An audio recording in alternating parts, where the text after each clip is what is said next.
Здравствуйте, мои дорогие! Давайте сегодня на песочке посмотрим такую тему. Что от вас скрыто? Что не позволяет вам быть счастливым человеком?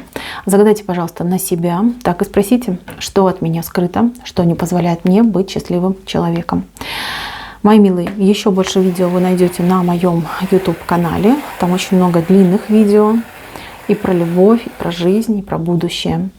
Что скрыто? У вас есть соперница. Соперница достаточно жесткая, очень хитрая.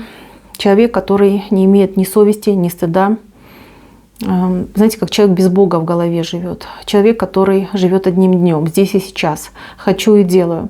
Человек вам вредит. Причем вредит уже достаточно давно. Здесь вред прям такой, знаете, его почувствовать можно. И этот человек очень рядом с вами находится, совсем рядом находится. Вы не подозреваете, вы даже вот сейчас предположить не можете, кто. Значит, как вам узнать этого человека? Во-первых, имя на букву Т. Т, именно фамилия, либо имя на букву Т. Это присутствует, может быть даже кличка. И второй момент. Этот человек именно завидует тому, кто вы. Что вы из себя представляете, чего добились. Либо даже, что у вас семья есть, да, у этого человека, например, семьи нет. Что очень важно, чтобы быть счастливым человеком, заблокировать этого врага, просто заблокировать, не упускать свою жизнь и держаться подальше. Очень бы хорошо, если бы вы поменяли локацию, то есть переменили жилье, либо переменили вообще, в принципе, город, да, где вы живете. У вас, кстати, такая перспектива будет через месяца 4-5.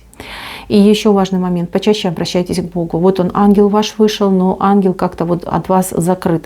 То есть либо вы вообще молитвы не читаете, в храм не ходите, либо относитесь скептически. Очень важно вам призывать высшие силы себе на помощь. Это будет и вам во благо, и вам действительно будет оказана очень хорошая помощь.